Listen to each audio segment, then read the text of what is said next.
Hello everyone, and welcome to another episode of Unscripted Reviews with me, Freebie Wits, your host. And today we're taking a look at Legend of Dungeon. Like many of my favorite games, and you're going to be hearing this phrase a lot, it's a roguelike, multiplayer, local co-op game, and I love it greatly. Unfortunately, making this review has made me depressed because I realized I've got to play this single player because I can't really have people over at my place specifically, to play it together. That said, if you ever have the chance to play it together with other people and you do get this game, I recommend it highly. It is a chaotic mess and it is amazing. Even playing it on your own, it's a chaotic mess. The loot, the monsters, everything involved, it's fantastic. Now, let's start from the beginning. Character customization is very limited, but it exists. You come out the door, you jump down, you can go into toilets, and you come out as a different character. It's all very, very randomized. It's pretty cool. Combat mechanics are very simple. You have a weapon, you swing with it, you can switch to unequipping your weapon, you can switch to another weapon, you can switch to holding a hat, which you then put on yourself. Potions, all that stuff. You can high-five your friends, you can punch stuff, it's great. So on to the actual dungeon itself. Dungeons are made up of floors and rooms. So in each individual room you might find boxes which you can break open to find loot, you can find monsters to fight who will hurt you, you can find switches which may activate hidden doors or little stairs so you can get up to higher places, or light up the room with torches and the like. Monsters can range from anything simple to a snake to a giant fuck-off demon, and I apologize for swearing, but that's the only way I can describe them. Bosses can be very interesting. I've seen vampires which are invincible until they turn into a horde of bats, which case you gotta kill the bats and to kill the vampire.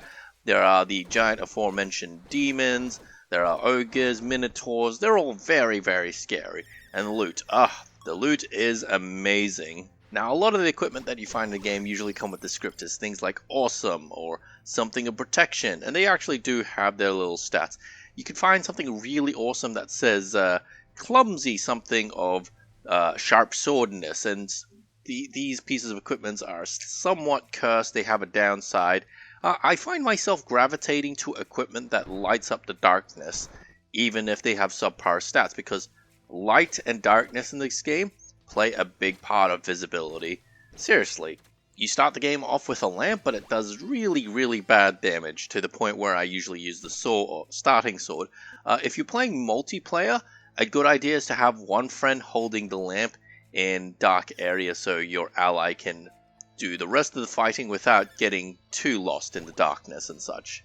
Now, because it is a roguelike and it is pretty unforgiving at times, health is at a premium. If you're playing with multiple people, you're going to have to share those apples or potions and such like that. It's very rare that you're going to be 100% throughout the entire run in terms of health. Seriously, I really, really wish I could have another person playing with me right now in person playing this game, but it's not to be. Don't get me wrong, you can remote play with people across the internet using Steam and such, but it's just not the same, and the lag kinda does kill it sometimes. At least for me, my internet is not great.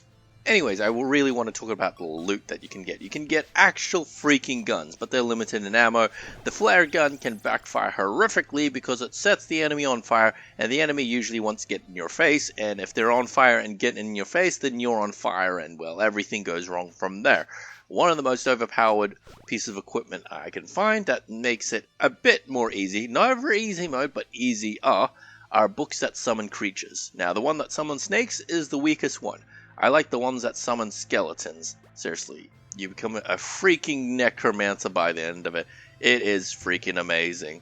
You can also unlock other starting classes, which I have not done yet on this specific account. I used to have an account which I played with my friend, I think on my old computer, and I didn't save it to the cloud or whatever. I don't remember. Maybe I accidentally reset it. Whatever the case is, I used to have another class unlocked. I think it was the Knight. Started with a big shield and more hit points. There was literally no reason why you wouldn't play this character to begin with. There are other classes, but I never got around to it. Now, at the time of recording this, it's on sale, 50% off at $7.25 Australian dollars. By the time this goes up, it'll be $14.50 Australian dollars, but either way, I still think that's that is definitely worth it at its price point, especially if you have friends to play with in person. The game also has a VR mode, which I haven't tried yet despite having a VR machine. The other thing I want to mention about this game is that it's fully controller supported, and that is the preferred way of playing it. Oh, and one last tip for people who want to venture themselves into the dungeon itself: don't kill the cats. That ends badly. You can also wear cats as hats. Anyways, thank you for watching this video. I hope to see you next time, and bye bye.